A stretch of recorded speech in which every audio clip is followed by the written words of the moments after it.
Ce midi, en entrevue, nous recevons des gens du coin de la Mauricie. Madame Denise Blais, bonjour. Oui, bonjour. Et Marie-Claude Poulette, ça va bien? Oui. Vous êtes ici pour nous parler de la programmation qui va avoir lieu à partir de cet automne à l'église de Saint-Léon. C'est ça. Alors, c'est notre programmation 2011-2012. Le Comité culturel de Saint-Léon, il existe depuis, c'est la 12e saison. Alors, au tout début, c'est bien sûr que c'était une façon de promouvoir les activités culturelles dans la région et qui est aussi, qui a un reflet aussi à l'extérieur. Alors, c'est dans ce sens-là qu'on a une programmation complète de 6 spectacles pour l'année 2011-2012. Il y en a 3 avant Noël, de septembre, octobre et novembre, et 3 autres à partir du mois de mars, avril et mai. Donc, c'est seulement 6 spectacles par année. C'est ça. Alors, c'est 6 spectacles cette année. Habituellement, il y a 5 spectacles, mais cette année, il y en a 6. D'accord. Et quel sera, qui on s'attend à voir un petit peu durant cette année? OK. Si on regarde le premier concert, cette année, on a un thème qui est différent, dans ce sens qu'au mois de septembre, c'est la chanson québécoise se raconte et se chante, avec Patricia Power, qui est la narratrice, et Fabiola Toupin, qui est une chanteuse connue dans la région. On sait que Fabiola est allée aussi en Europe. Elle a d'autres contrats qu'elle doit faire sous peu pour l'Europe. Alors, ils sont 6 musiciens sur scène. Et le thème des chansons commence dès le début du premier temps de la Nouvelle-France, de la colonisation. Et puis, on s'agrandit avec l'histoire du Québec. Ça va jusqu'à la Bolduc, le Peace and Love, la période du Peace and Love, et ainsi de suite, pour atteindre les années 2000. Donc, on va sûrement entendre aussi du Alice Robbie. C'est ça. Alice Robbie, c'est ça, oui. Ça fait partie du répertoire, le répertoire des chansons du Québec, oui. Et celui-là va avoir lieu quelle date? Le 24 septembre. 24 septembre. Oui. Ensuite, le deuxième? Le deuxième, c'est les musiques du monde. C'est africain, chinois, et ainsi de suite. C'est avec Philippe Bournival, c'est un organisme. On sait que nous autres, à l'église de Saint-Léon, qui est une église qui a été reconnue comme un monument historique depuis le 1er mai, justement, de l'année 2011. Alors, notre orgue est un orgue Opus 72 de Casavin. Et puis, cette année, on va prioriser aussi un concert d'orgue qui va être au mois d'octobre avec Philippe Bournival, qui est de l'organisme de la basilique de Notre-Dame-du-Cap. Et puis, il va y avoir aussi la chorale de Saint-Léon qui va interpréter des arrangements un peu d'histoire à travers le monde, des thèmes et de l'arrangement qui a été fait par M. Bournival. Donc, ce soir-là, on va voyager à coût peu coûteux. C'est ça. Alors, oui, puis je pense qu'avec M. Bournival, on va découvrir aussi toutes les possibilités de jeu aussi qu'il peut y avoir sur l'orgue Casavin qu'on a ici à notre église. Et avant de terminer l'année 2011, ça va être en novembre. Bien, c'est bien sûr qu'à la fin de novembre, le 27 novembre, il va y avoir la chorale la chorale du Chœur des pèlerins qu'on appelle. C'est un peu notre chorale qu'on dit, comment a réussi l'Armée rouge. Alors, c'est une chorale d'hommes seulement. Alors, c'est au Québec, il n'y en a pas beaucoup de chorales d'hommes qui sont seulement des voix d'hommes. Et puis, c'est sûr que c'est à ce moment-là, ça va être le répertoire des chants de Noël, ça va être notre concert de Noël.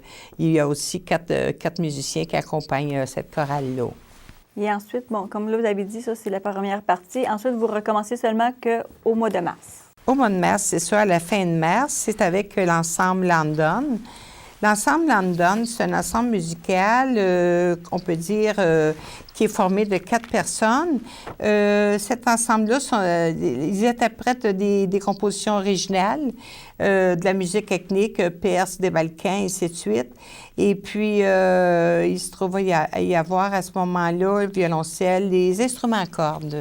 Avec aussi, il se trouve avoir aussi un accordéoniste avec ça, là, pour aller chercher des sons musicaux qui reflètent bien les pièces qu'ils vont interpréter.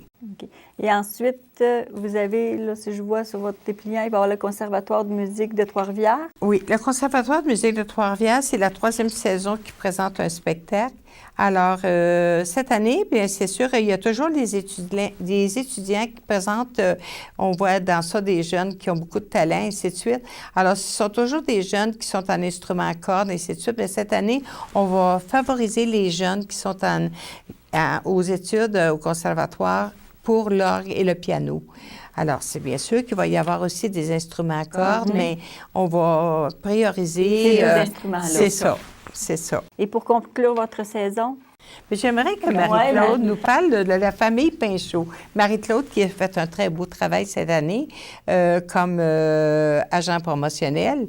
Puis, Marie-Claude, j'aimerais que tu nous parles de la famille Pinchot. On a le trio Pinchot, justement, pour terminer l'année au mois de mai. Le trio Pinchot, c'est 2 violonistes et un guitariste. D'une membre. Habituellement, c'est un quatuor. Là, pour notre événement, ils vont être seulement que 3. Et récemment, ils ont gagné le prix des arts de la scène de la Chambre de commerce de Québec.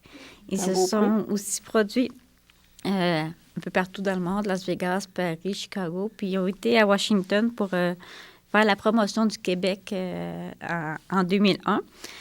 Moi, j'ai vu quelques extraits du trio Pinchot. Et je peux vous dire que parfois, Patrice, qui est un des membres du trio, joue avec un archet en feu.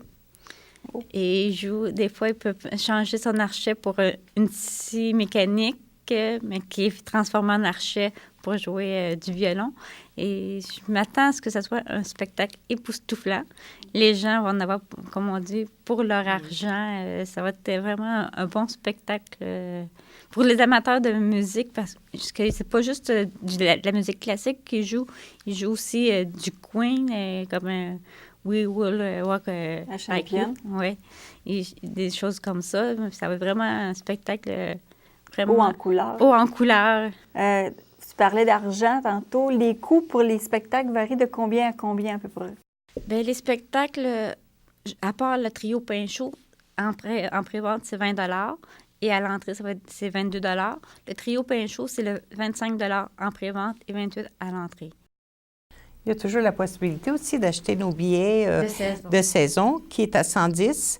Et si la personne est membre de la FEDOC, que ce soit de la région de la Mauricie, de Berthier, de Joliette, en présentant leur carte de membre, ils se trouvent à avoir un rabais de 10 $. Donc, ils se trouvent à avoir la possibilité d'avoir les 6 concerts pour 100 $. Ah, mais c'est bien. Donc, parce que là, le temps file quand même assez rapidement. Oui. Si les gens, justement, veulent se procurer soit déjà tout de suite les billets pour certains des spectacles ou pour les billets de saison, ils peuvent communiquer avec vous. C'est ça. Alors, toujours le numéro de téléphone, alors 819-228-2578 ou le 819-228-5468. Il y a toujours aussi des adresses courriels. On va laisser des dépliants à la station ici. Oui. Puis on aura l'occasion peut-être de vous faire des petits rappels à tous les mois. Alors, bienvenue à vous tous, des gens de Berthier, de la région de la Nodière. Ça nous fera toujours le plaisir de vous accueillir. Oui, parce qu'on se rappelle avec Marie-Chantal Toupin qu'il y a eu quand même beaucoup de monde de Berthier qui y ont été, puis ça avait été bien apprécié. C'est ça. Bien, je vous remercie de vous être déplacés dans notre belle municipalité. Oui, c'est très beau chez vous. Et on va vous souhaiter une belle saison 2011-2012 de spectacle. Et nous, bien, au plaisir peut-être de vous revoir peut-être éventuellement. Merci, ça nous fera plaisir. On retourne en ondes pour la suite du bulletin de nouvelles.